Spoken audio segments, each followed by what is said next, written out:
Good morning. Our presentations will be starting in 1 minute.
Good to go?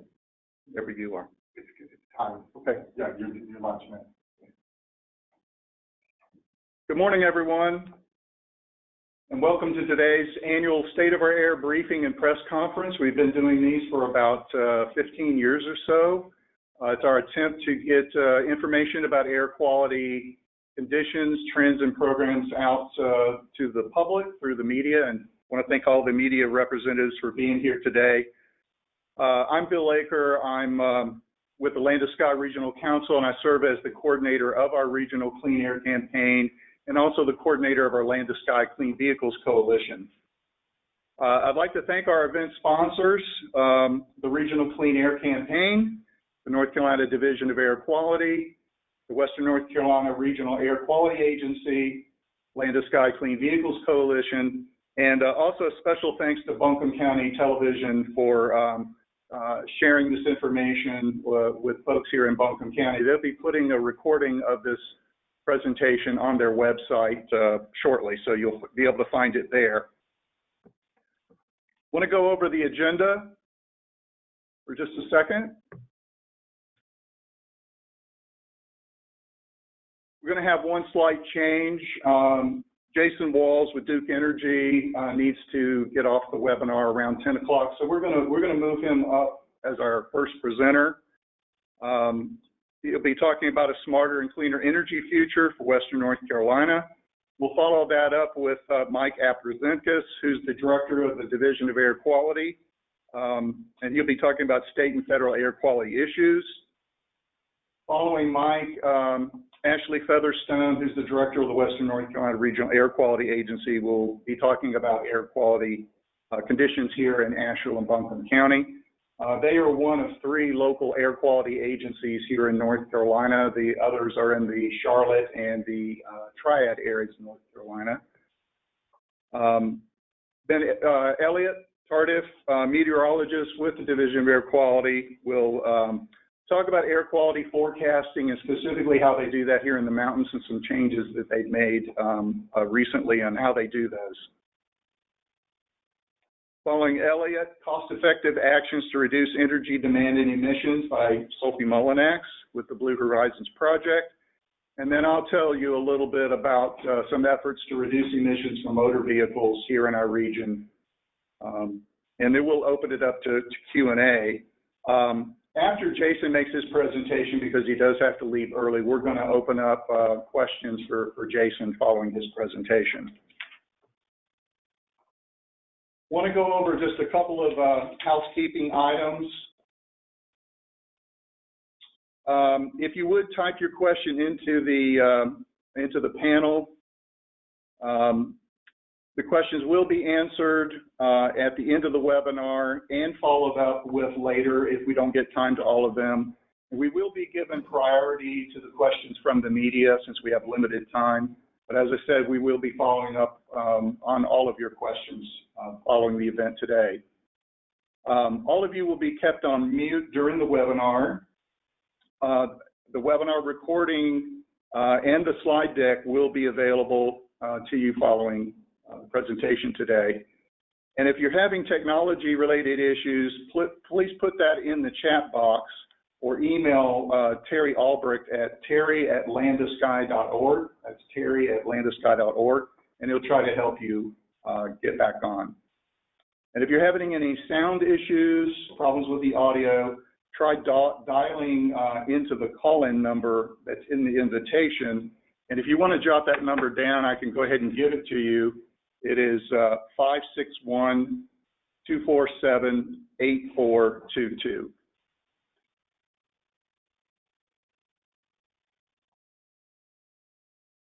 All right.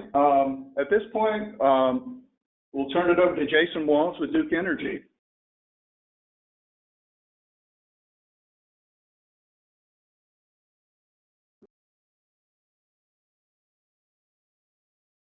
All right. Good morning, everybody. This is always an interesting way. I actually enjoy every year being in front of this group so that we can really spend some time talking to each other. Let me make my presentation full screen real quickly. So what I want to start with today is really looking at starting broad and then working our way down to really some of those investments that are being made at a local level. But when you think about investments in a clean energy future, one of the things that the company is really committed to doing is to building a smarter electric grid for you. You know, when we think about ways to improve reliable electric service to customers, when we look at ways to strengthen the electric grid against both physical and cyber attacks. If you think about just the remnants of Hurricane Zeta that passed through our community just really yesterday, and the damage that caused, what are some investments that we can make to ensure improved reliability and a stronger and resilient electric grid? You know, and also one of the things we routinely hear from our customers is that they want more options and control over how they use electricity at their homes. And so really the fundamentals of this building a smarter energy future is really based on grid improvements that are designed to improve reliability, strengthen the grid, give customers more options and control, as well as build a grid that is ready for a massive and aggressive expansion of solar and other renewables. And so when we think about how we do that, the company each year, we file what is known as a integrated resource plan, or an IRP for short. And the IRP really talks about what are those ways that we're going to meet our customers' growing electricity needs. And this year, unlike other years, we are really looking at establishing some pathways to a cleaner energy future. In late 2019, the company made its commitment, or announced its commitment, to be net zero carbon emitting by 2050. Well, we get a lot of questions from customers and other stakeholders across the state. They were asking, well, how are you going to do it? You know, you made this goal, but now what are those ways to get there? Well, this year, the 2020 Integrated Resource Plan really outlines for us ways that we're going to be able to accomplish that goal. And so it really started, and for the first time, we set out to really get stakeholder input on the front end of our Integrated Resource Plan. And unlike other years, we outlined multiple pathways to help the company meet a 70% by 2030 reduction in carbon, as well as that outlines aggressive targets achievable with investments in solar, wind, and energy storage. So you've got those 70% reductions by 2030, and really leveraging all those tools in the toolbox, from solar, wind, energy storage, grid investments, new technologies that we don't even know about yet, but that are being developed every day, as well as policy advancements. So when we think about those grid investments, we're thinking about ways to get more renewables to customers, more renewables onto the grid, more storage onto the grid, and other zero emitting resources. And so when we started to do that, we wanted to graphically show those various scenarios.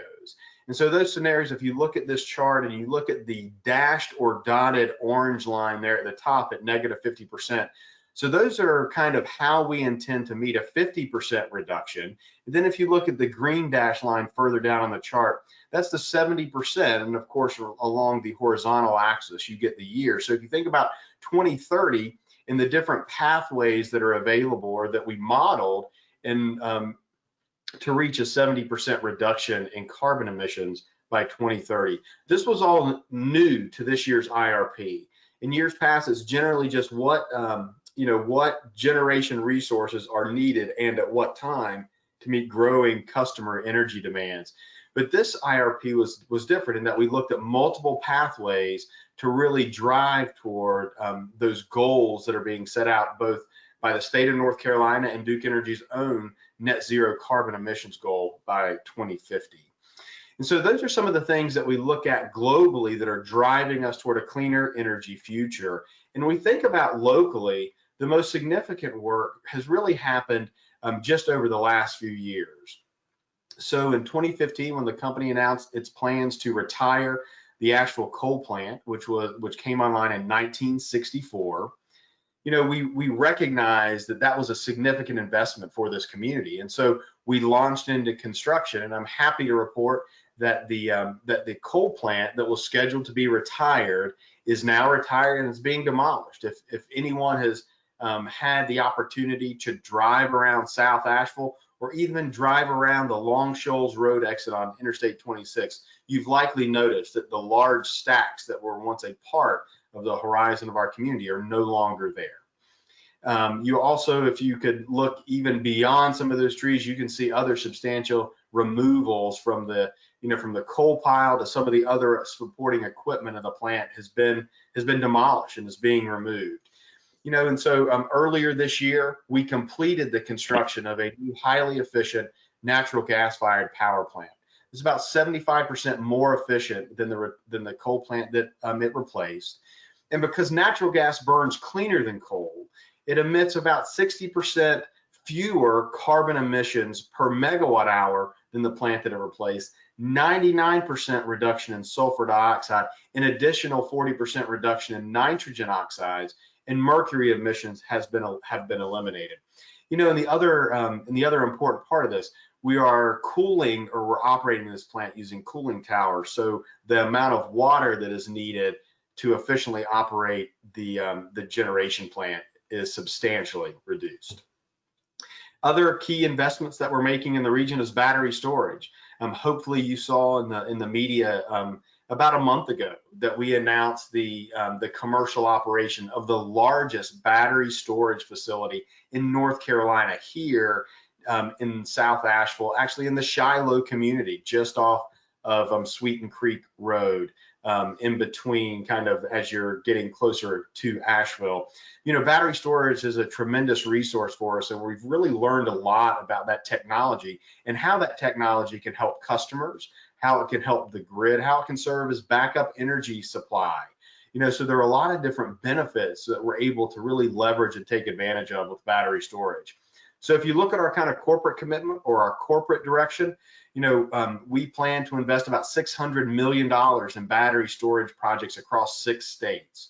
But locally, outside of the Asheville Rock Hill project, we're also looking, or we are getting ready to break ground in Hot Springs on the largest commercial scale microgrid in North Carolina, which will be solar coupled with a battery there in the town of Hot Springs, which will provide tremendous grid benefits, as well as help protect that community if the one kind of long line that serves that community ever goes out of power, as well as a project around what we call the Riverside project, which will be just north of Asheville, as well as a large solar and storage facility at the Asheville plant once the demolition is complete of the coal plant.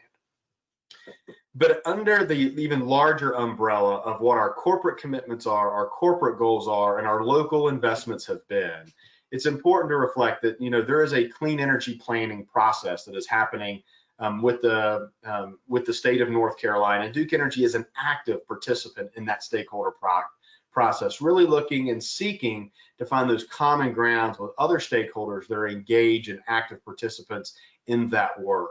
Really looking at those ambitious goals for 70% reduction of greenhouse gas emissions by 2030 and carbon neutrality by 2050. You know, that report is due out to the governor. A report is due to the governor later this year, and it's just a really exciting piece of work to be a part of, and our company is a willing and active participant. But when we think about the work that I'm involved with now here in the region as well as with the company, there's really never been a more exciting time to be an employee of Duke Energy than right now. And that'll kind of end my prepared remarks and slides, and I'll turn it over to whoever I'm supposed to turn it over to facilitate a question or two. Thank you, Jason. We have one question that's come in from Robin Barrows saying they are interested in the technology that eliminates HG emissions at the new Asheville electric plant. I'm sorry, that eliminate what emissions? The HG emissions. HG. So I think we're interested in hearing a little bit more about the electric plant. Mercury emissions. Mercury About emissions. the technology that eliminates the mercury emissions from the plant? Is that? Yeah. I'm sorry, I just don't understand the question. The question is they're interested in hearing more about the technology that eliminates the mercury emissions at the Asheville plant. Could you tell us a little bit more about what's changing at the Asheville plant? So the biggest change at the Asheville plant is the fuel source in which is emitted. So if you think about the mercury, if you think about the emissions that occur at the plant, mercury is emitted through the combustion process of coal. Well, the coal plant is no longer being operated. It's been retired, and it's been replaced by natural gas. So, you know, the most significant change is the fuel source, which is driving the operation of the generation plant.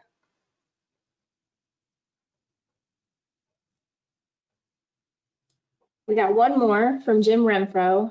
What's the base year that the 70% reduction of carbon emissions is based on? So, Jim, I would have to verify, but I think it's 2005 is my understanding. But Jim, I'm happy to follow up with you. Anytime Jim Renfro asks you a question about air quality, you do get a little bit nervous because he only has a lifetime of service in air quality. But Jim, I'm happy to follow up, but I'm almost positive it's 2005. All right, thank you, Jason. If we get any more questions for you, we'll send them your way. Sounds great. Thanks everybody for letting me participate today. Thanks, Jason, so much. We appreciate it. All right. We'll turn it over to Mike Apkazinkis. He's the director of the North Carolina Division of Air Quality.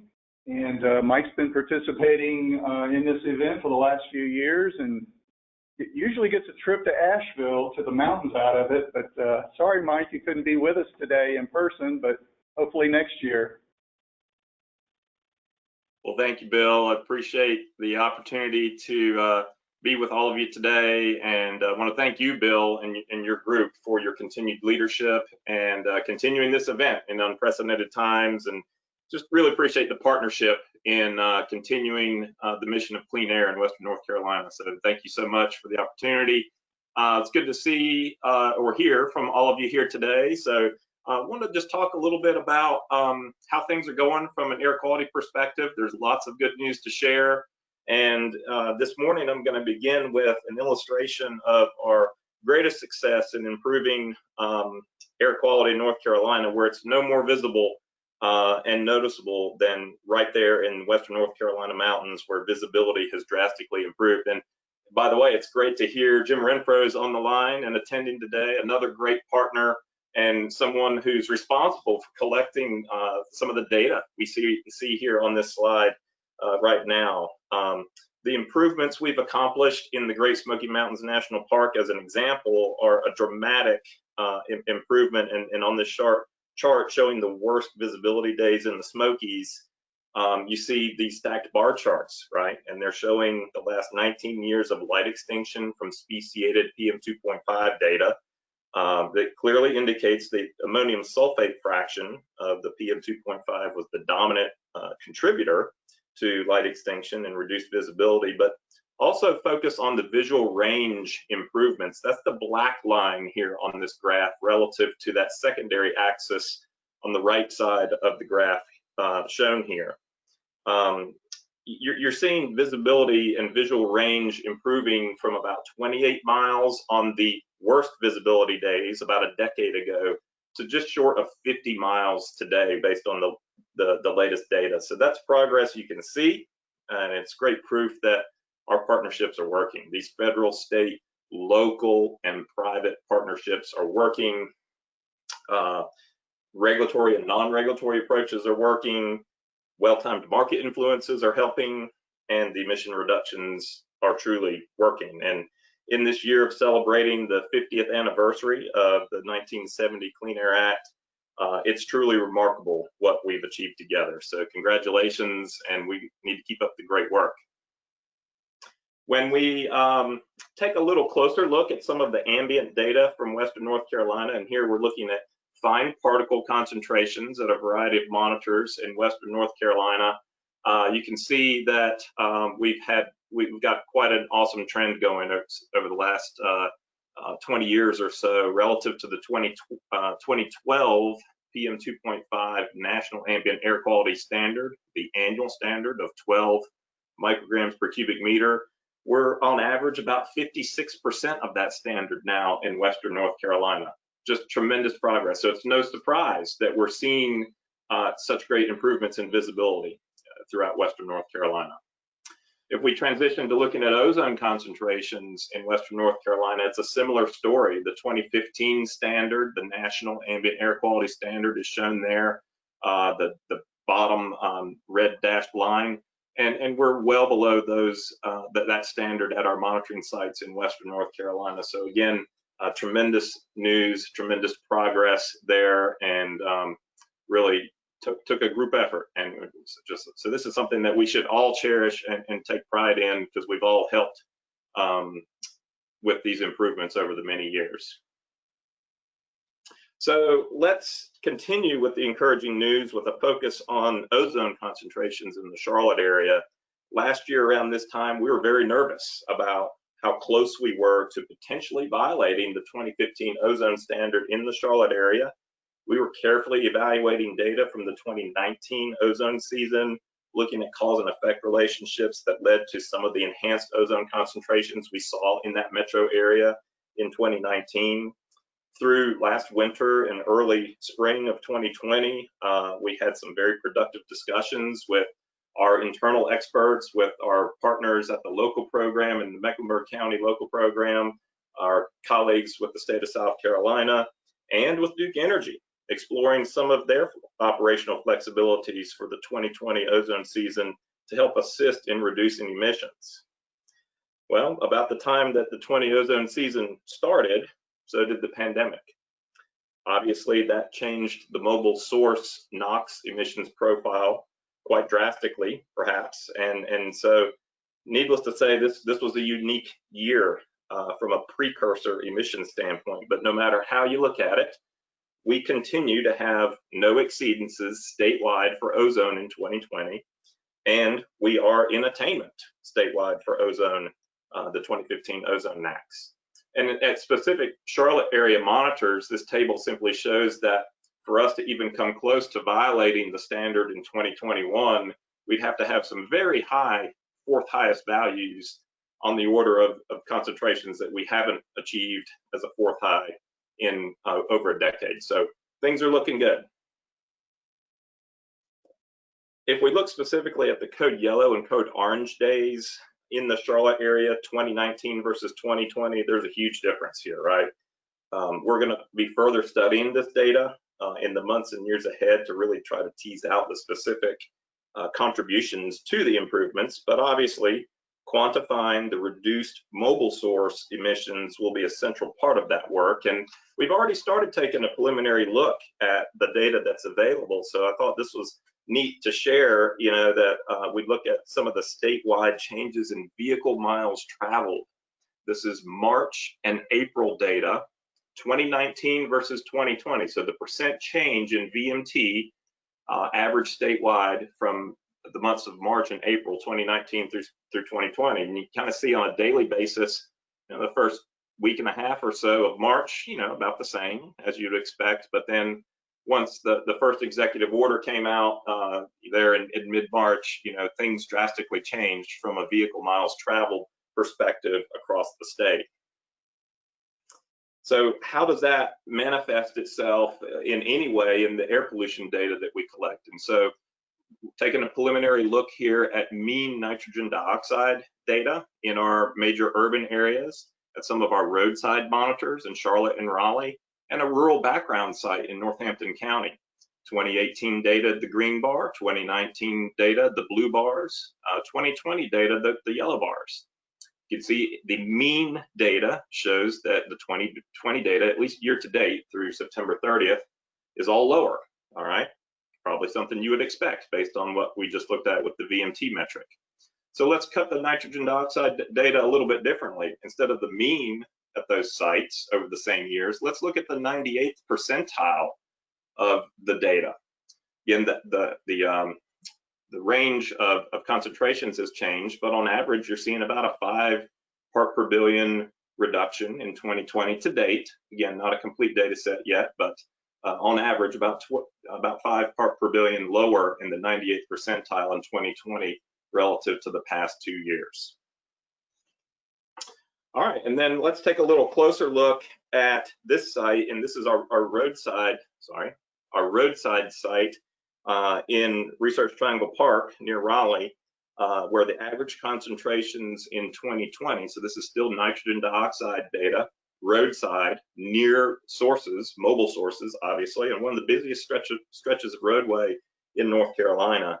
The average traffic counts along this stretch of roadway for the 6-month period ending September 30th is down an average of 26.8% from the same period in 2019. So if you focus in on the red bars, that's the 2020 data at this site. The left set of bars on the left side of the slide here, it's the average NO2 data, and you're seeing quite a drastic drop in the 2020 data, especially early in the pandemic months. If you look at the maximums, over on the right-hand side of this slide, you can see that they were also lower. So if you look at the mean, the average, the maximums, the minimums, they all show lower in 2020. And, when considering this data, one can start putting together the pieces, right, on making some conclusions. However, I'm going to caveat all of this by saying that it's preliminary. It's a preliminary examination of pre-quality assured data, and further detailed analysis is going to be necessary to fully support any conclusions, but at least it provides some data that supports what we've all been presuming, and that is a reduction in vehicle traffic leading to improved air quality. All right, so we've just illustrated that there's been some impact to air quality from the pandemic, and there's a lot of further work to be done there. But let's talk a little bit about how our agency has been operating. And I'm really glad to report that we're operating very effectively with most staff teleworking. That's been true since mid to late March. And we've been very fortunate to have a lot of the business communication platforms and productivity tools in place, from Microsoft Teams to SharePoint to WebEx video conference platforms, very much like the one that we're using here today. All of these have been in use since day one of the pandemic for us. And so that enabled a very smooth transition to teleworking for our staff statewide. I'd say one of the biggest challenges is really related to hardware. We allowed our employees to take their computers from the office, their desktop computers, home to do work from home. Not all of those desktop setups came with all the peripherals like webcams and microphones. They're not part of our standard desktop configuration, but and so a lot of those staff, they can certainly do their job from home with their computer, but they're not able to fully take advantage of these great and powerful tools that we have, these productivity tools. So in the future, we're going to be looking for additional finances to shift to laptops with cameras and microphones for all of our staff. So workload has remained high through the pandemic for us. I can't remember a busier time, and it's not related to the pandemic necessarily. It's just a very busy time for us. But across our division, our ambient monitoring programs operating normally. Our labs are open. We've submitted all the required plans to EPA. We've upgraded our data stream to where we're now submitting data from the field to EPA's AirNow site more quickly. And so people are getting near real-time data with less of a time lag. That's great. Our outreach program has pivoted to a web-based training and classroom outreach. From a compliance perspective, our division has been performing a mix of partial or virtual compliance evaluations, and at sites where appropriate social distancing can be achieved, we're doing full compliance evaluations as well. Our permitting productivity metrics are up since teleworking started, and if you take a look at some of that data, 2019 data shown here with the green bars, 2020 data shown with the blue bars, and I've kind of highlighted the last 6 months of information where, you know, we're looking at Title V permit final actions. You know, almost month over month, we're more productive with a similar staffing level in 2020 in a telework mode than we were in the office in 2019. So this will help inform future business strategies and future possibly expanded telework options for our employees. But this is a great metric. We want to keep tracking these types of productivity metrics across our division. And then, as you know, the public participation process is a critical piece to our rulemaking and permitting programs. Thus, the pandemic has had presented a pretty big challenge to both our division and our department and how we're conducting this business.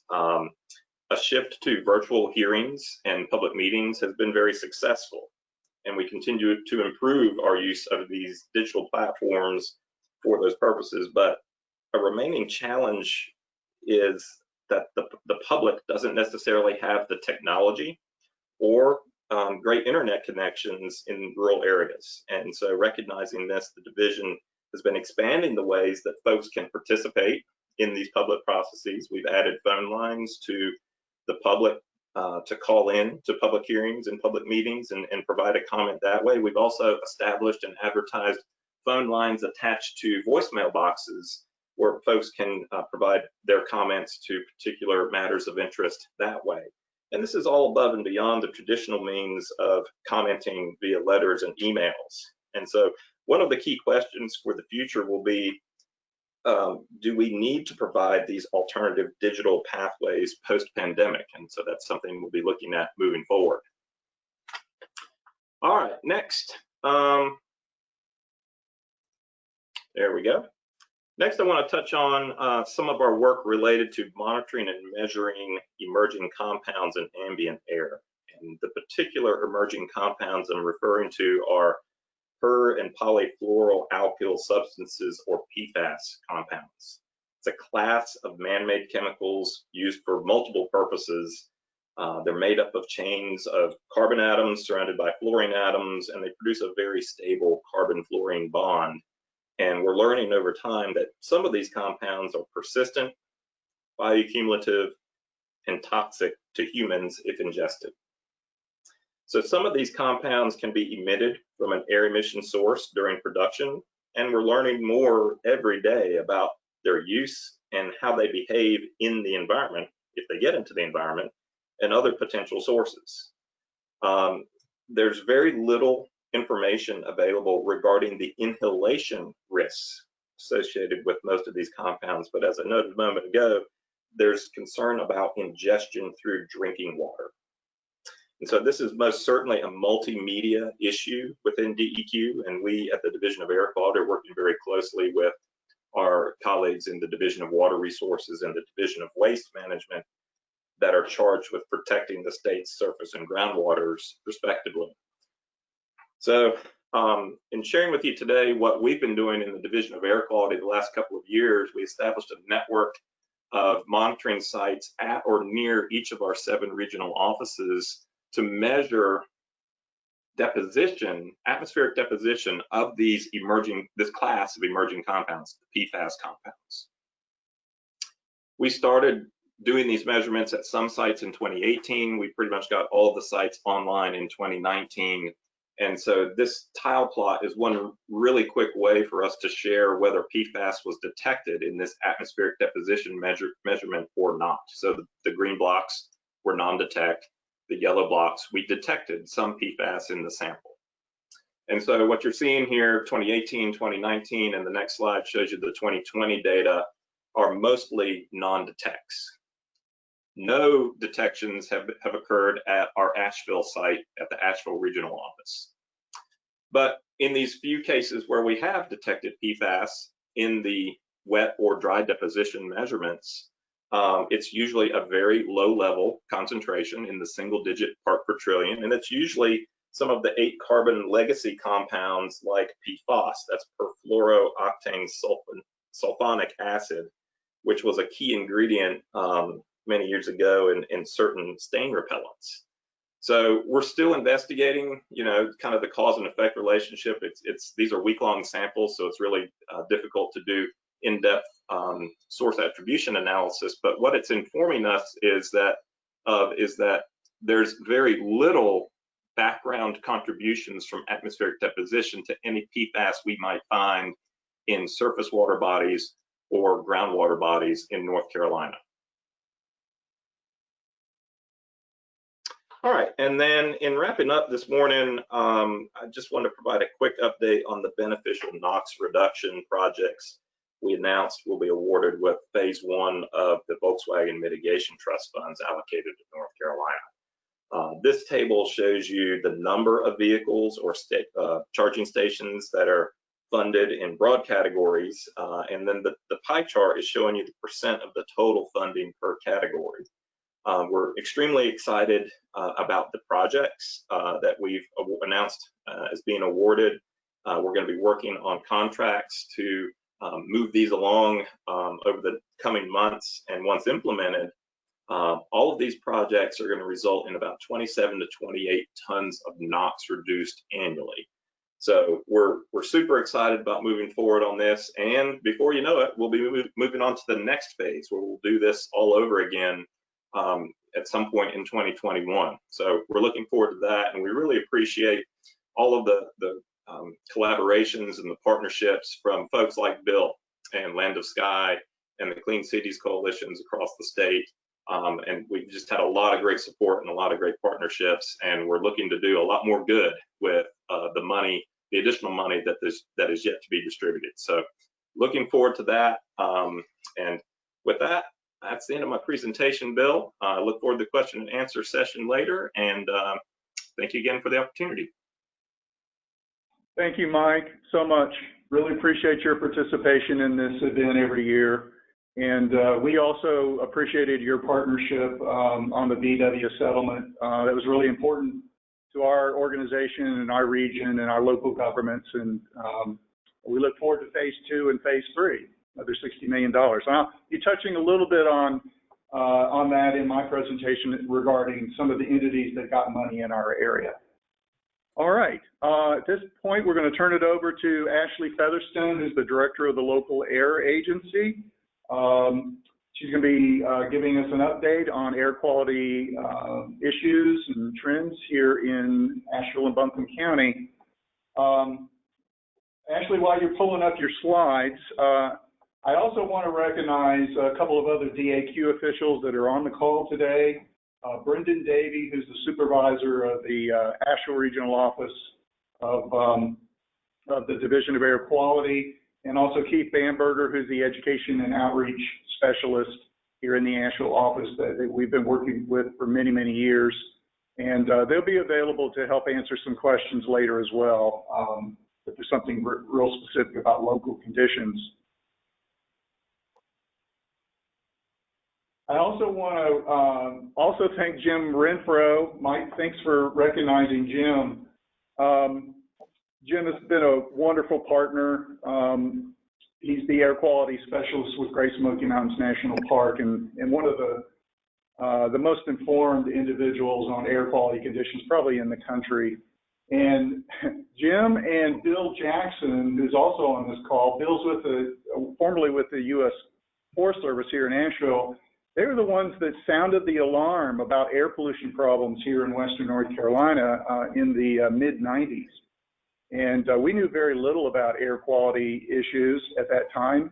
But we conducted an assessment of what was going on and what we could do as a region. And that led to the creation of the Regional Clean Air Campaign, which is an education and outreach program. We were trying to educate the public and also decision makers, and hopefully that would lead to action, which it did. So, Ashley, if you're ready, we'll turn it over to you. Thanks for being with us. Thanks, Bill. Can you see my slides? I can, yes. Okay, great. Well, thank you so much for hosting the annual Air Quality Update press conference. Glad to be here, and go ahead and just jump right in with my slides. Have just a brief overview of our local agency. Also have a little bit of data or updates on our monitoring data and what's new with us. So this is a question we get a lot, is what is a local air pollution control agency? We are one of the 3 local agencies here in North Carolina that is certified by the EMC to implement the air pollution regulations here in our local area. We work with the EPA and with our partners at the North Carolina DAQ to maintain this program. And we do pretty much what the regional offices do. We issue the permits and ensure compliance with the rules. We run our ambient monitors here for fine particulate and ozone. And we also implement the asbestos removal rules and the open burning rules here in our area, and try to do some education and outreach along the way, also working with our partners. So here in Western North Carolina, air pollution has been of interest for a long time. We do have some unique challenges with our topography, with the mountains and the valleys. We do get temperature inversions, and we have what we call the bowl effect. And so locally generated pollution can exacerbate the problem. So I think that's really what led to the creation of this agency. We were the City of Asheville Smoke Abatement Program from 1947 to 67. And then back in 67, a lot of the counties realized there was an issue here, and they got some money to do some air pollution monitoring that was provided by the U.S. Public Health Service.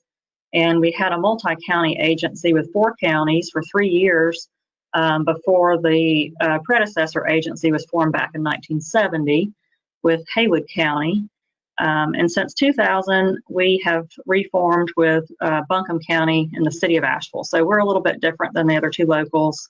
We have what's called an interlocal agreement with more than one governing body, but we have a board with appointees from the City of Asheville and Buncombe County that have the agreement to implement this program. We also have an advisory council made up of different members of the community that help advise us on air quality matters. And here in Western North Carolina, our problems are the same throughout as they are in the Southeast, mainly concerned about ground level ozone and fine particulate matter. These pollutants can be affected by the weather and geography. And I was just going to go through a little bit of our data similar to what Mike was showing. This is just for the Buncombe County monitors, but you can see that we've had lots of good improvements from, this graph shows from 2005 up until, through the 2019, but you can see that ozone values have been decreasing over time. And the lines up above are the national standards, which get modified from time to time. Current standard is 70 showing here. We've had a lot of improvements associated with different programs, cleaner gas, nationwide, cleaner engines, obviously power plants putting on scrubbers, This is just a plot showing the air quality index, how the green, yellow, orange, and occasional, very occasional red days you can see here. Similar plot for the PM 2.5. It's also decreasing a lot. And back in 2006, as a result of the North Carolina Clean Smokestacks Act, the Asheville coal-fired power plant received the very first scrubbers here in the state. And you can see that the levels were declining since then. Also, around that same time, we had cleaner diesel fuel and cleaner engines. So there's just been a whole host of different things that have come together and resulted in the clean air improvements that we're seeing. Again, this is the AQI for the PM 2.5. And you can see that we did have some red days here in 2016 with the fires, the wildfires that we had in the area. And this is just meant to show the number of green days. We do have mostly green days, but we do have some yellow days. And in 2016, we had some orange and red days associated with those fires. And we actually had one code orange ozone day back in 2016. Have not had any code orange ozone days this year for this monitoring season. This is the PM 2.5 in ozone for 2019. So again, mostly green days with some yellow. Not really going to go over the air quality index information since Elliot's going to be covering that for us in more detail. There have been some changes with county level forecasting that's been really helpful. This is the code. Just want to encourage everybody to be familiar with it. And just wanted to touch briefly on what's new with us. And we're very excited about the Duke Energy Progress Modernization Project. They shut down the coal-fired boilers this year, and they've been replaced with new natural gas, fuel oil-fired combined cycle equipment. So we're going to see even more reductions in pollution.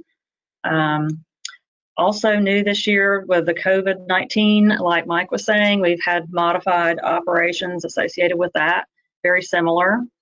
We were fortunate that we had laptops already, so when we sent most of our staff home to telework, we were well equipped and using a lot of those, the same tools that he referred to, which have really helped out.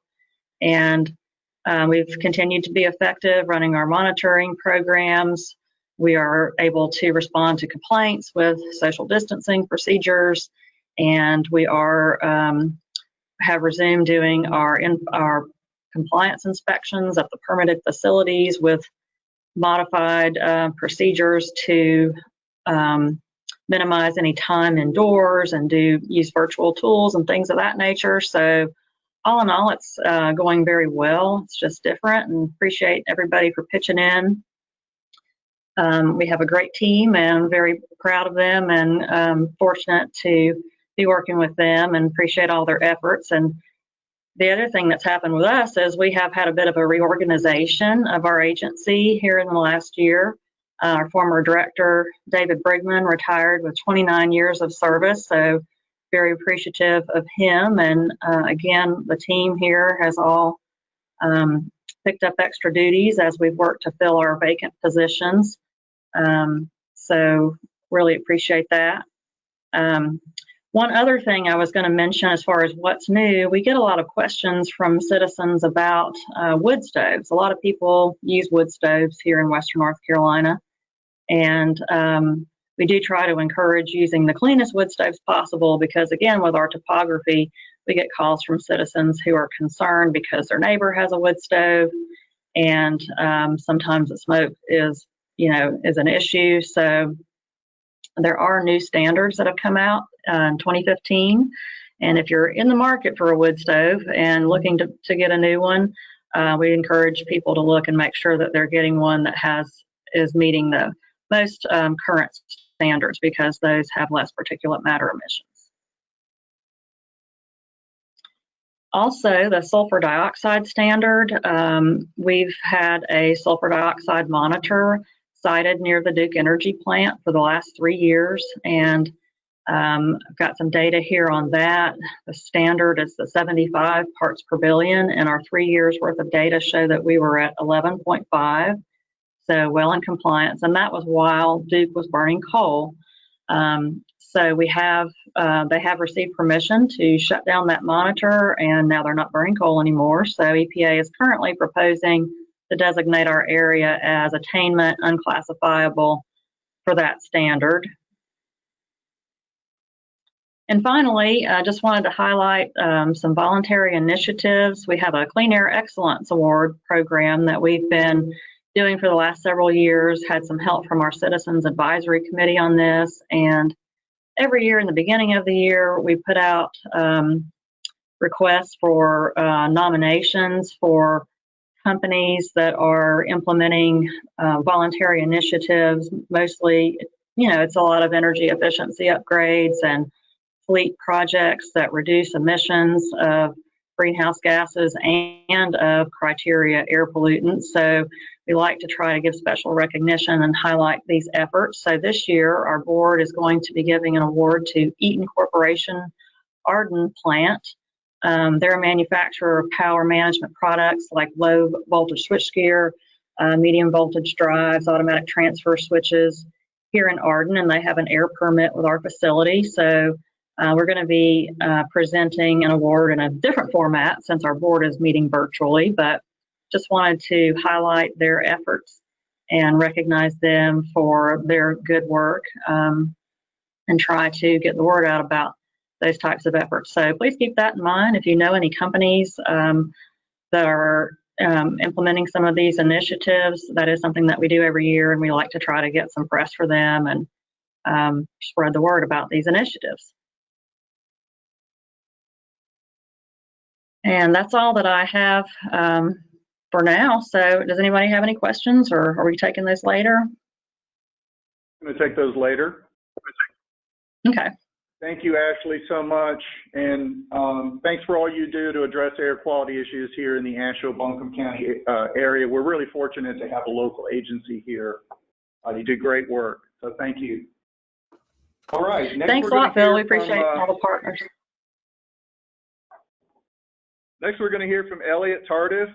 He's a meteorologist with the Division of Air Quality in Raleigh. And many of you get the air quality forecast in your inbox every day at 3 o'clock, and showing the air quality conditions that are predicted for the following day. So he's going to tell us a little bit about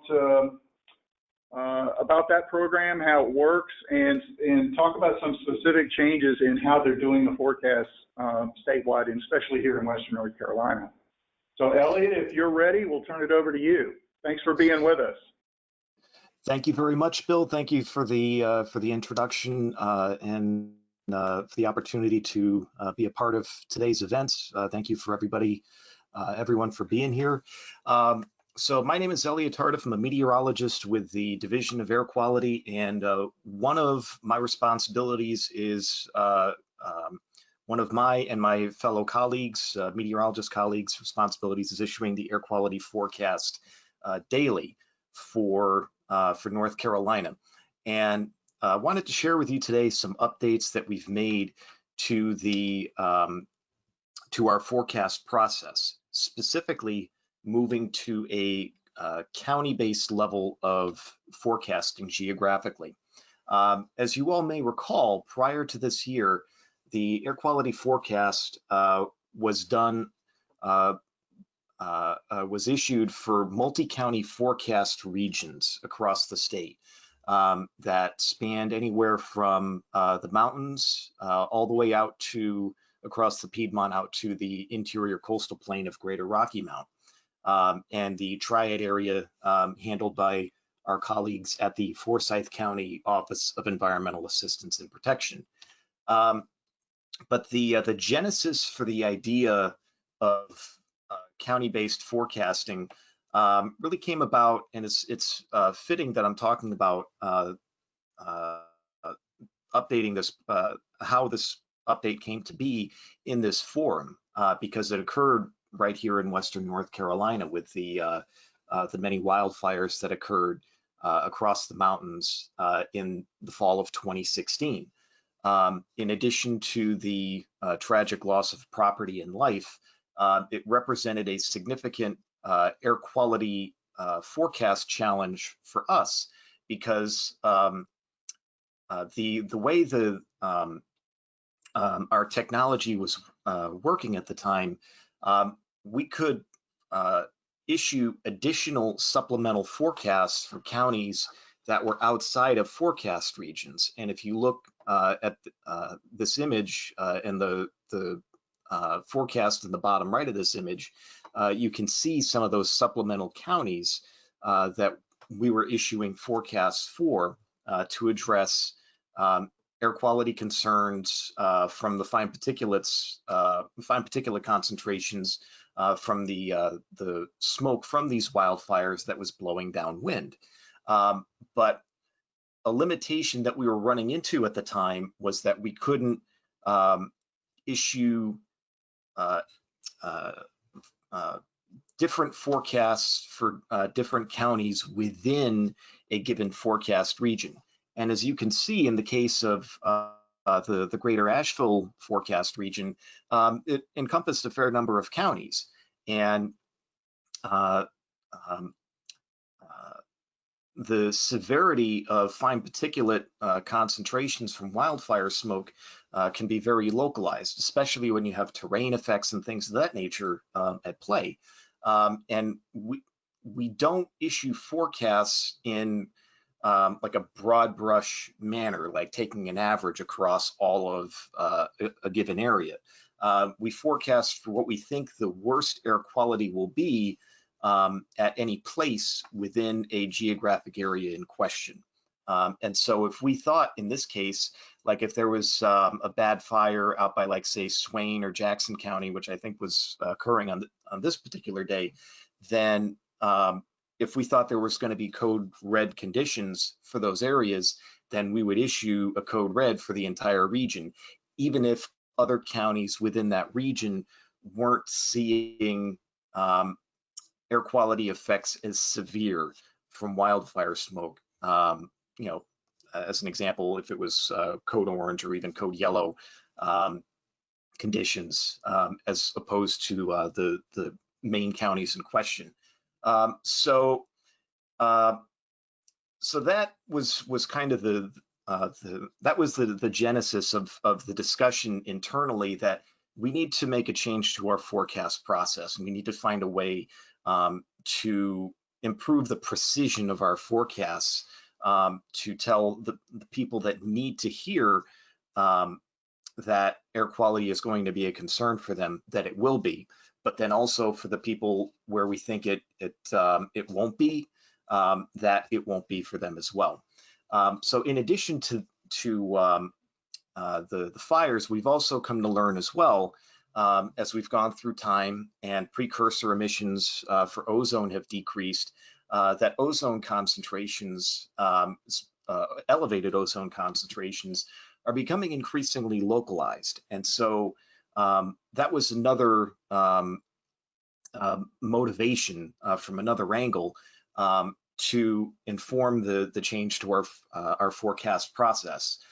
So we had been working on that internally with our IT group, and there was a lot of collaboration going back and forth with them here over recent years. And so at the end of the 2019 ozone season, we did a soft rollout of the county-based forecast system. We learned some things over the winter of 2019 to 2020, and we're able to implement some of those in 2020. And even then, this is an ongoing process, and we're learning things, and you know, we're hearing comments and feedback, and incorporating those as we go forward. So what does the new process look like? So as you can see, every single county now in North Carolina has an air quality forecast. And that was also another motivation of this effort, is that we were hearing from citizens that didn't live in a forecast region that said, well, where's our forecast? And so we heard them and we said we can expand the scope of our forecast to include them as well. So we did that.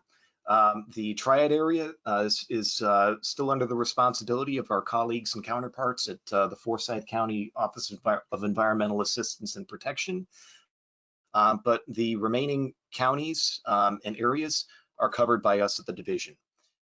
So in addition to breaking out each forecast or each the forecast by each county, we've also split up our ridgetop regions into two different areas, the North Ridges and the South Ridges. The North Ridges are basically everywhere from greater Mount Mitchell and points north towards Ashe and Watauga counties.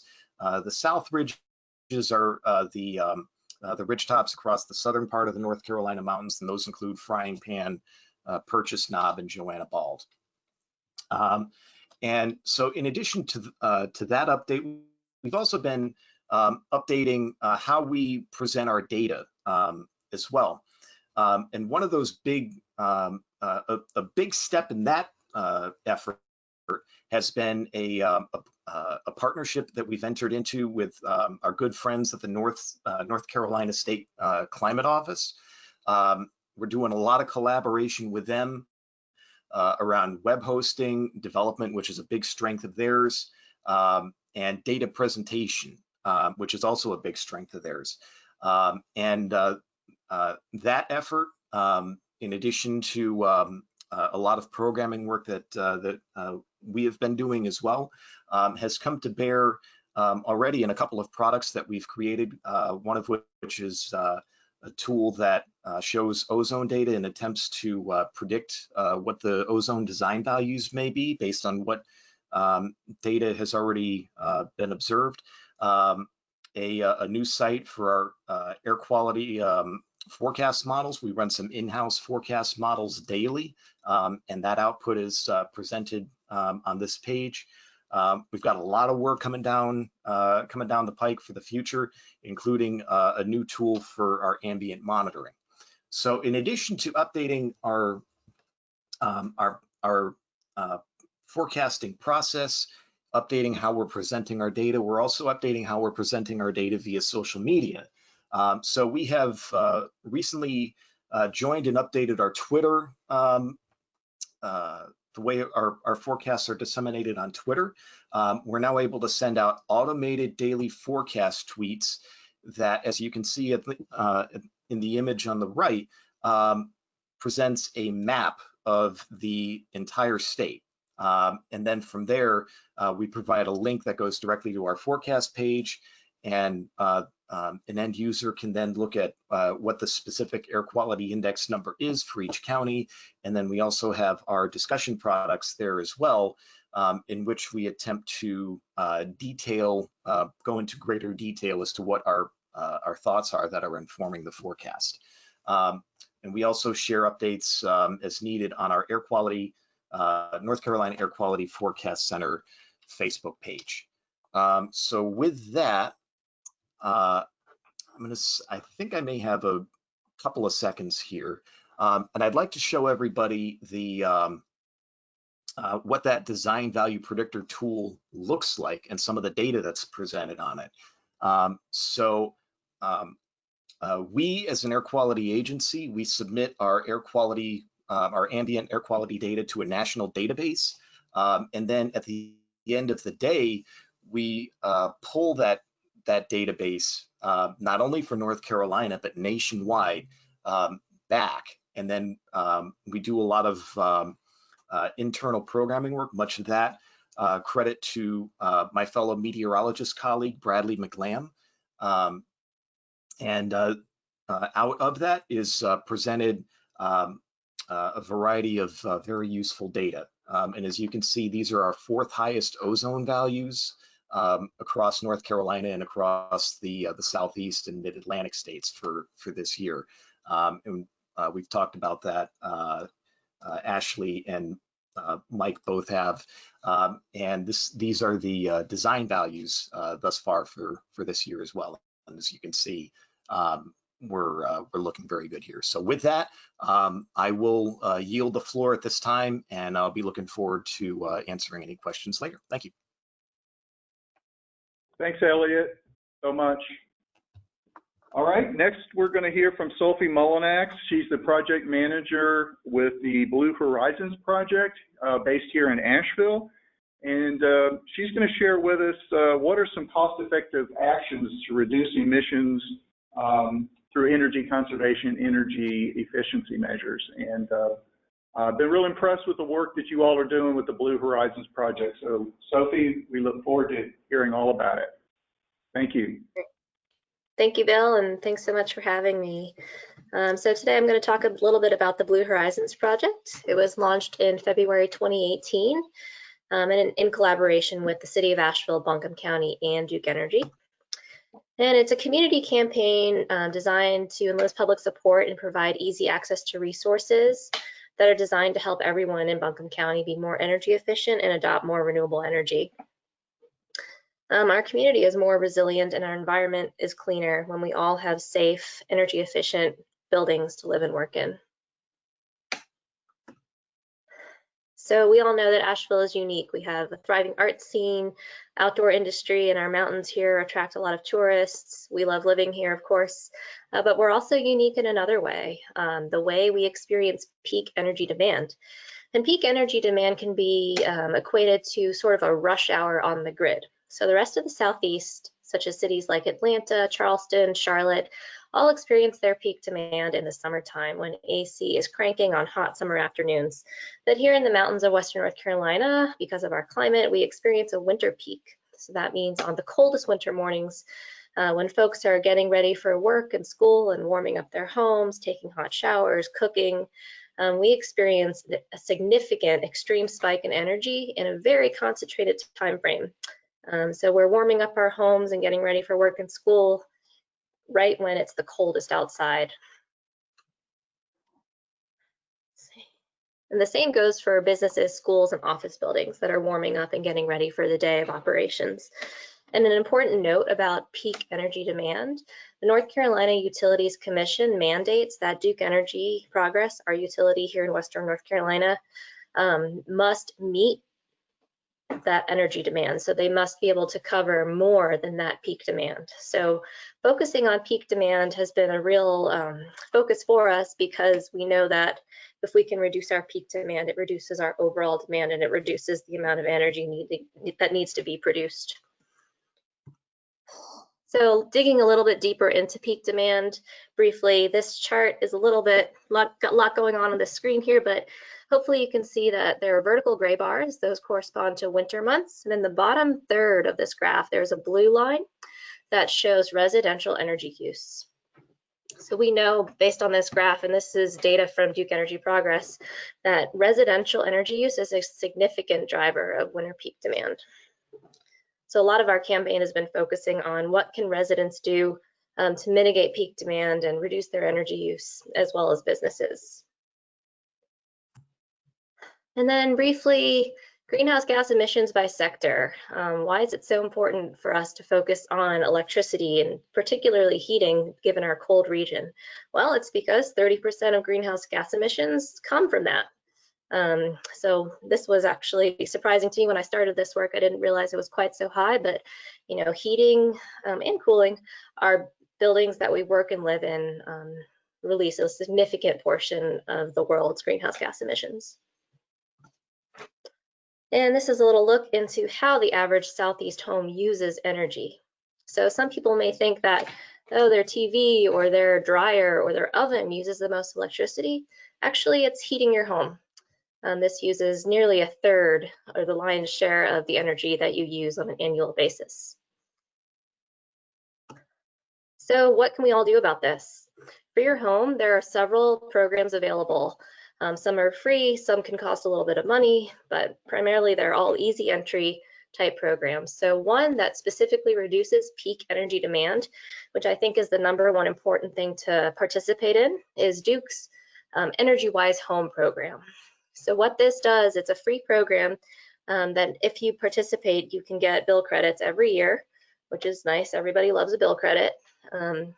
But what it does is that it'll cycle your heater, electric heat, and your electric hot water heater and your AC off and on during times of peak demand.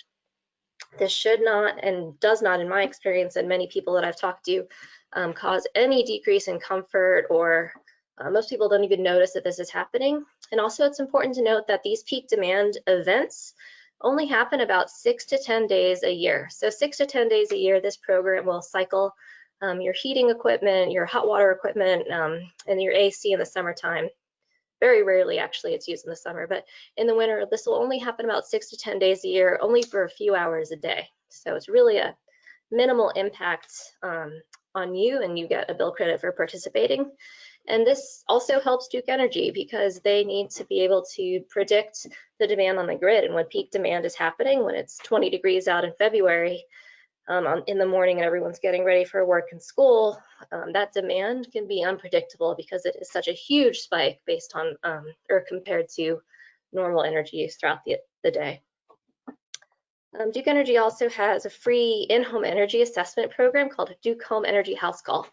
So a contractor will come to your home, they'll do a walkthrough with you, inspect your windows, your insulation, how air sealed your home is. They'll leave you with a home energy kit that includes some free LED light bulbs, free water saving devices, some weather stripping, some other goodies like that. And they'll also talk to you about, hey, maybe your attic insulation could use a little bit of an upgrade.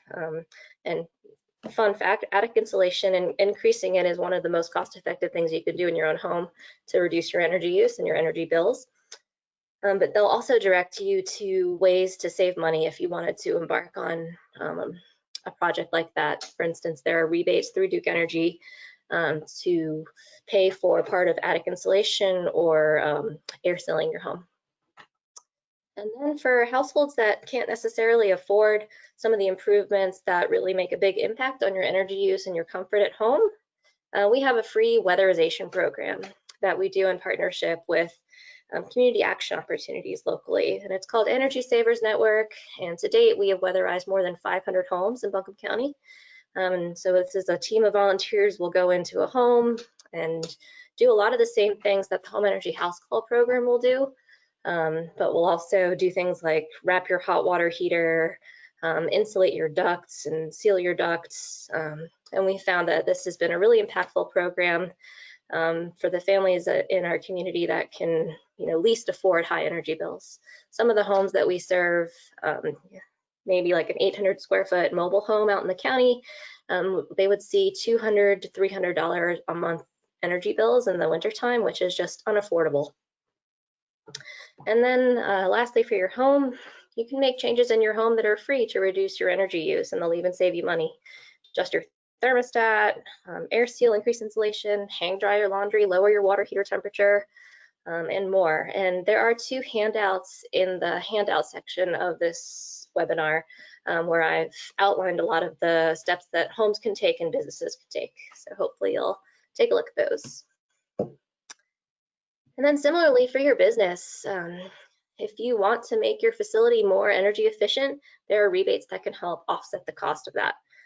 For example, Duke's Small Business Energy Saver program can pay up to 80% of project costs for an energy efficiency retrofit or a lighting replacement.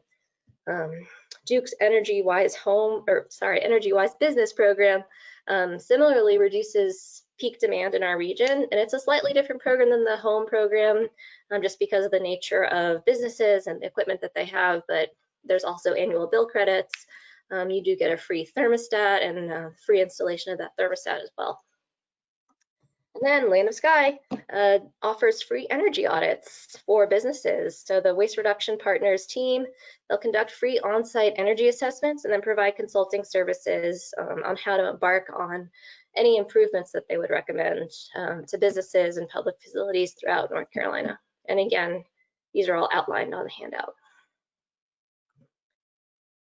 And then a little bit about what we're doing. So Blue Horizons project is all about promoting residential and commercial energy efficiency and adopting more renewable energy. And we do this through community engagement, partnering with community organizations, neighborhood associations, church groups, and really anybody. So during COVID, this has definitely looked a lot different.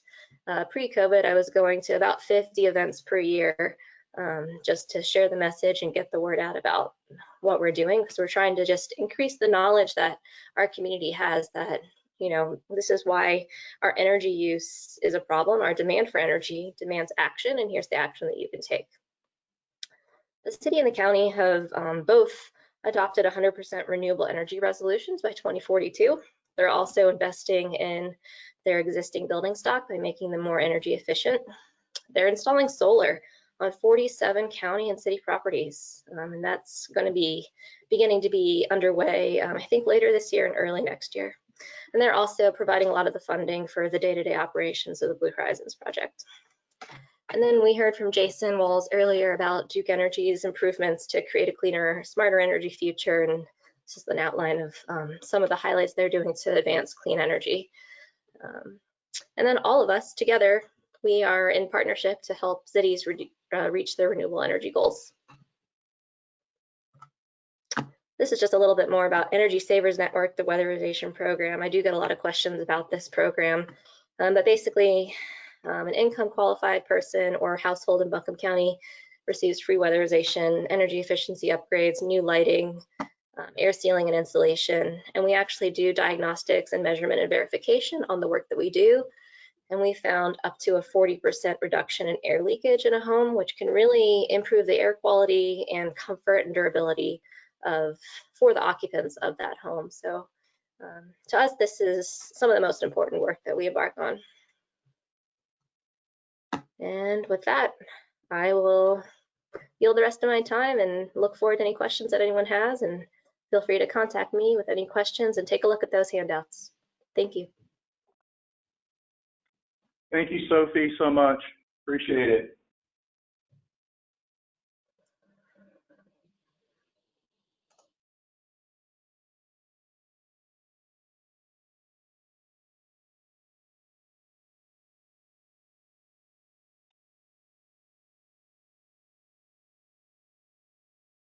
Bear with us for just a second while we pull up my presentation.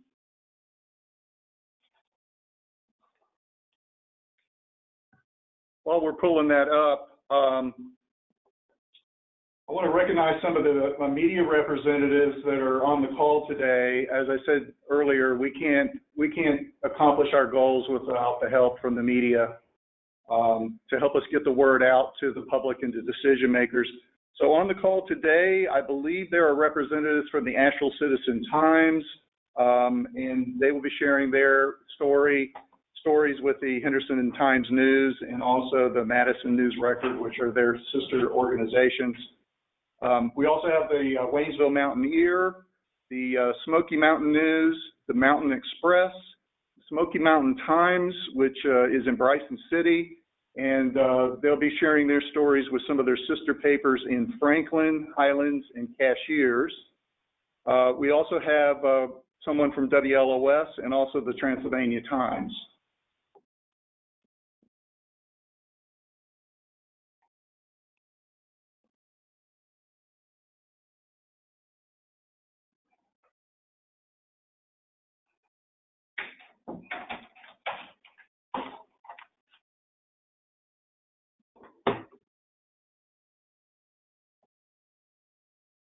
All right, I wanted to tell you all a little bit about some of the efforts that are going on here in the Asheville metropolitan area to reduce emissions from motor vehicles.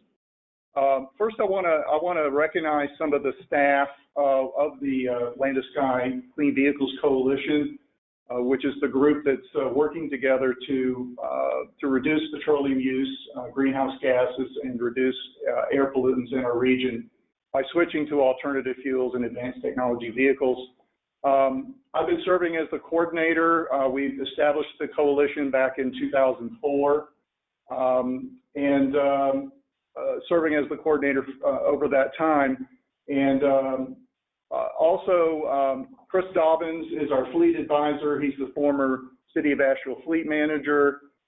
He was a real champion in the region through the use of various alternative fuels. He built the first natural gas fueling station in our region. in downtown Asheville.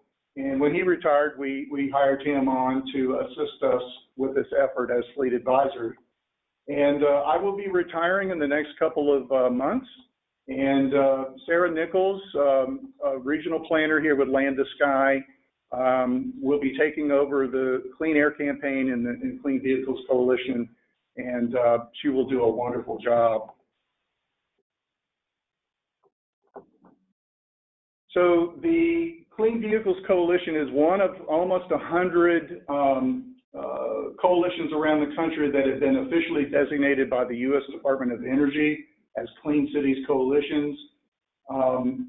We received our designation in 2012, and the goal of the Clean Cities program is to work with fleets and other partners, public and private sector, to reduce petroleum use and greenhouse gas emissions throughout the transportation sector. And we'll do this primarily by promoting the use of cleaner domestic alternative fuels and advanced technology vehicles. And this is just an incredible program. It's been in place for about 25 years. And we're real proud to be a part of this program. Some of the things that, some of the services that we offer through the Clean Vehicles Coalition, we do a lot of education and outreach and training, a lot of webinars this year, previously a lot of workshops for fleets and others in our area. And regarding training, just last week, or actually earlier this week, we had a day-long training for first responders on how to respond to accidents that involve vehicles using these fuels and technologies, and that was quite successful. We conduct fleet assessments and provide technical assistance. Chris and I will go and sit down with a fleet manager or a CEO and talk about their fleet and their interests, their goals in switching to cleaner technologies and what might be a good fit for their particular fleet. And there's usually not one technology or one fuel that's good for the entire fleet because it is so diverse. So we talk about all those various alternatives and the pros and cons, and they tell us what they're interested in, and then we try to assist them with implementing projects. And we're most popular for helping them with finding state and federal grants to help them implement their project. And over the years, we've helped them obtain about $13 million. And we also like to recognize them through various means. This just shows some of the alternative fuels that are promoted by the U.S. Clean Cities program: biodiesel, electric, natural gas, propane, ethanol, and hydrogen. And we have the top 4 highlighted. Those are the ones that there's been the most interest in the Asheville metropolitan area and that we've been working on.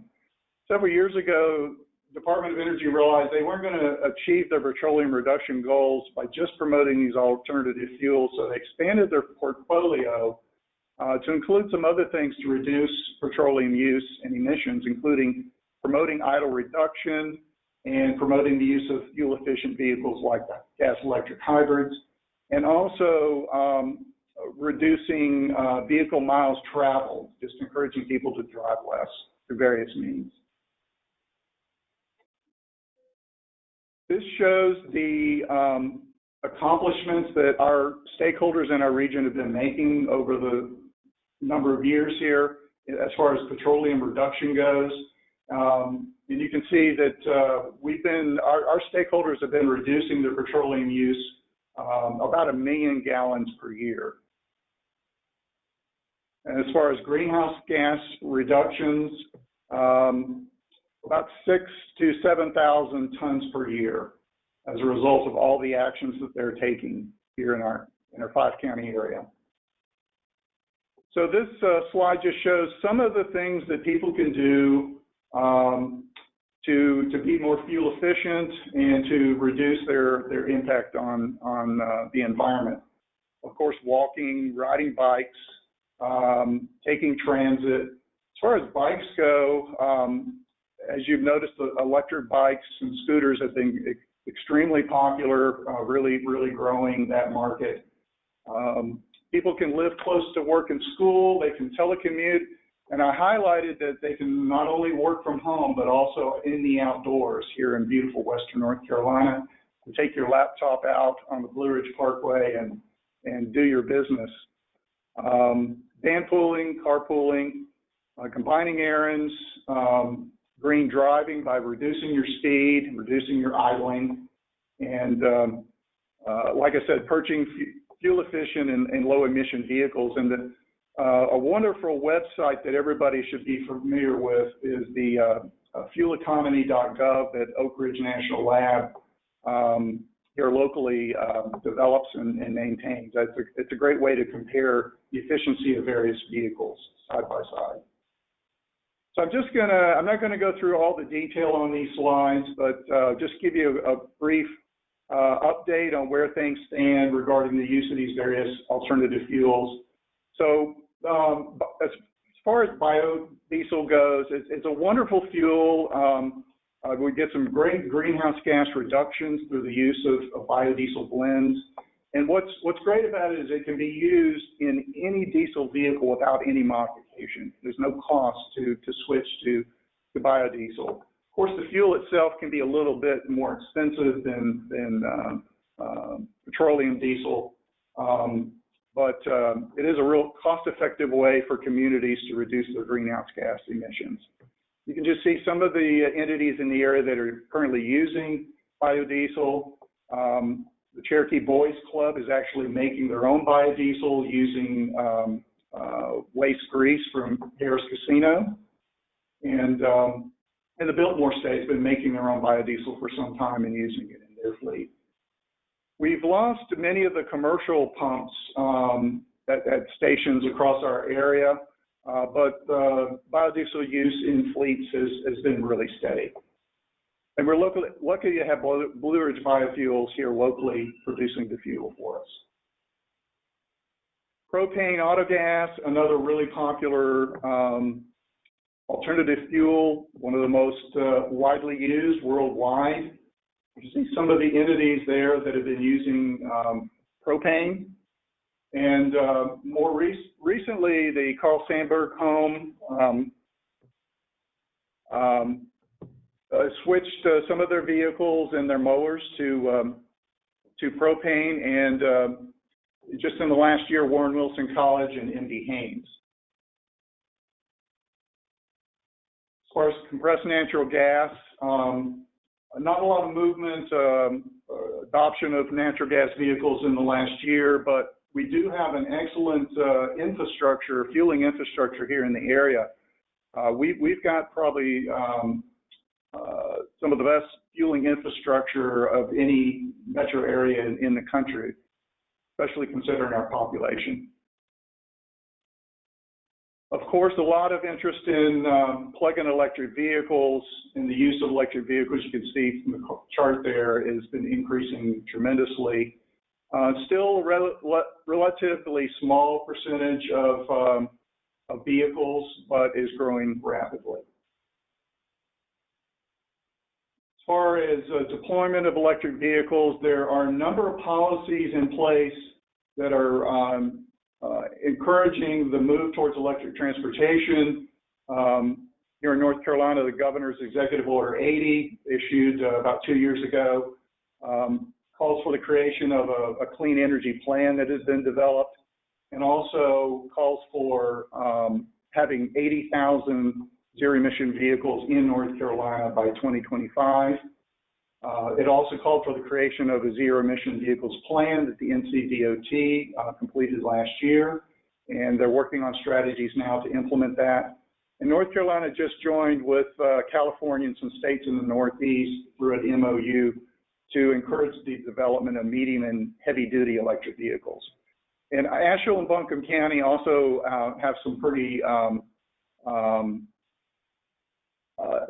extensive goals to encourage the movement towards clean energy, renewable energy, and the use of electric vehicles. We've got about 900 electric vehicles in the Asheville region and about 15,000 statewide. This is just an update on how many charging stations we have. We have about 94 locations across the area, and that have about 246 charging outlets or ports. We have about 11 of the fast chargers in the area.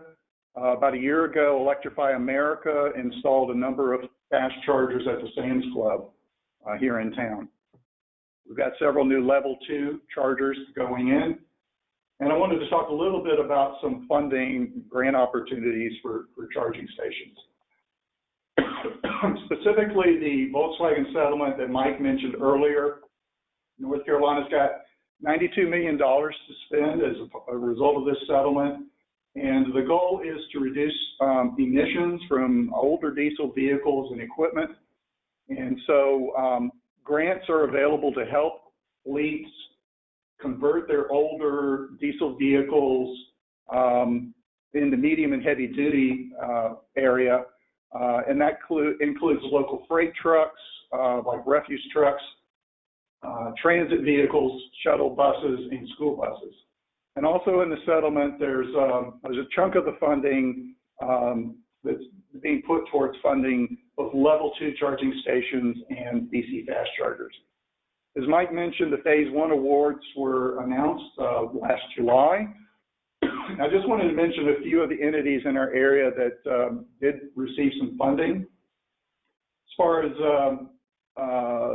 trucks go, the North Carolina Arboretum got a grant to purchase a natural gas dump truck. In Mars Hill, Black Mountain, and Spindale, several other communities got money to purchase some new clean diesel, much cleaner diesel trucks. As far as school buses go, many of the counties in our area got funding for new clean diesel buses. And then there's funding for the Eastern Band of Cherokee Indians and Transylvania County Schools for electric buses. And these will be part of the first electric buses to be deployed here in North Carolina. So we're really excited about that. UNCA got some money for a propane shuttle bus, and Henderson County, Haywood Electric membership, and City of Morganton got money for DC fast chargers. Mike probably mentioned that the level 2 charger request for proposal will be out very soon, and the state next year will be working on their plan for how to spend the next $60 million through phases 2 and 3, which might be combined. So that's a quick overview. Here's our contact information. Encourage you all, if you're interested in learning more about clean transportation options, to reach out to us, and we'll be happy to help. All right, we'll turn it over to Sarah for question and answer session. Thank you. Thanks, Bill. We've had a few come in. If the panelists want to go ahead and turn on their cameras so we can see who we're talking to, I invite you to do so if you're ready for that. Our first question, and we'll try to keep this and wrap this in just a few minutes, but our first question is for Sophie. Given the peak demand occurs on cold winter mornings as people get ready for work, what impact is COVID-19 and the fact that people are staying home all day expected to have on peak demand this winter, and how does that decrease in energy demand at office buildings? Yeah, I think we're seeing across the board that energy use is more stable. I don't know about you, but working from home for 7 months has definitely made my energy bills higher. And I actually track my energy use, and I can see that I still do have a peak in the morning.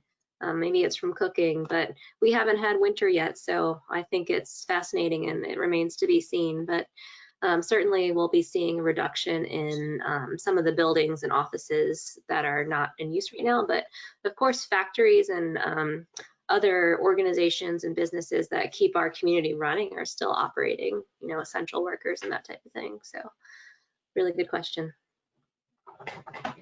And I think this one is a good one for some of our state staff on the call. What kinds of progress has been made towards the governor's Executive 80 order?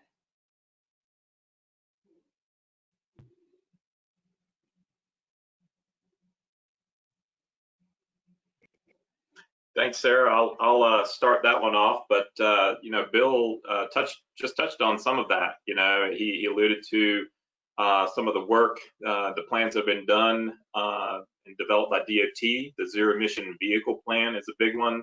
The DEQ's Clean Energy Plan, which was referenced earlier in Jason's presentation, is a good one, and the continued collaborative work that's going on there. Those are really two of the main centerpieces, and then all the work across state government to reduce energy consumption per square foot in state-owned buildings. It is a big push, and just continuing to work on risk and resiliency actions too, and adaptation measures. There was a big document produced by our team at DEQ over the past couple months on that. So, and I shouldn't forget that there's also a great science document that's been released and done in a collaborative effort with universities across North Carolina to really outline and can provide that baseline of what's our climate doing currently, and what do the future projections look like, and what outcomes are most likely. So there's a lot of great information that's been produced under the umbrella of EO80. Thank you, and we'll try to get that and send that out as a follow-up to the attendees on this call. We'll take one more question and then we'll wrap this up. This one is another one for Sophie. If a homeowner could do one thing to save energy in their home, what would you suggest they do first? Oh, that's so hard.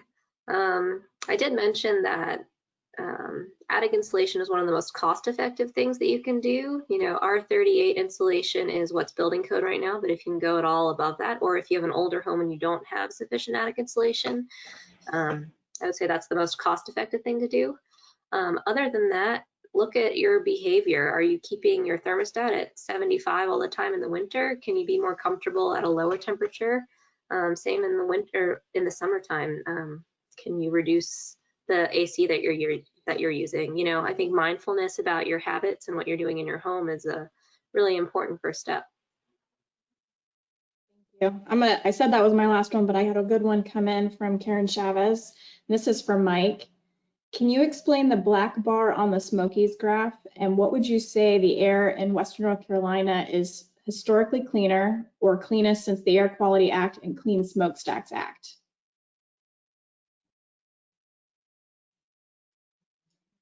All right, thank you for the questions, Karen. So I think the first part was in reference to the black line on one of my first slides, where we were showing that black line on that chart shows the visual range improvements, and so that's relative to the axis that was on the right-hand side of that graphic image. And what it showed was that visual range on the worst visibility days in the Smokies has improved over the last 10 years from about 28 miles on those worst visibility days, now close to 50 miles on those worst visibility days. So that's change that you can notice. That's a noticeable difference on those worst visibility days that usually occur during the summer. So that was the black line on that particular graphic. And then, Sarah, was there a second part of the question? The audio broke up for that part. Sure. Would you say that the air in Western North Carolina is historically cleaner, or is the air cleanest since the Air Quality Act and Clean Smokestacks Act? Oh, without doubt, we're seeing the best air quality that we have ever measured in the history of our program. And so this is the 51st year of our program at the state level, the Division of Air Quality. We celebrated our 50th anniversary last year. I mentioned it's the 50th anniversary of the 1970 Clean Air Act, and without doubt, you know, we are seeing the lowest ambient air pollution levels that have been recorded since the inception of our program. And that, again, that's wonderful news, testament to all of our good work, advancements in technology, the regulatory, non-regulatory measures. You know, so North Carolinians are definitely breathing the cleanest air that they have in their anytime during their lifetimes. All right, with that, I'd give it back to you, Bill, for a wrap up. All righty. Thank you, Sarah. Thanks, Mike. I just want to thank all of our presenters today. Great job. I really appreciate you taking the time to help share this information with the public and our decision makers. I want to thank everybody that is on the call today for participating, and of course, I want to thank our sponsors again, the Division of Air Quality, Local Air Agency, and the Land to Sky Clean Vehicles Coalition. I want to give a special thanks to Terry Albrecht with the Waste Reduction Partners program here at Land to Sky for helping us providing technical assistance with this webinar today. Good job, Terry. So what we learned today is that if we do all work together and get really focused on something, that we can be very successful. We've really got a tremendous environmental success story here in Western North Carolina across the state. A lot of effort has gone into addressing air pollution over the last 20 years, and it's been quite successful. So good work to everyone. Again, I want to thank everybody for being here today, and have a great weekend and a spooky Halloween. Thanks for being here.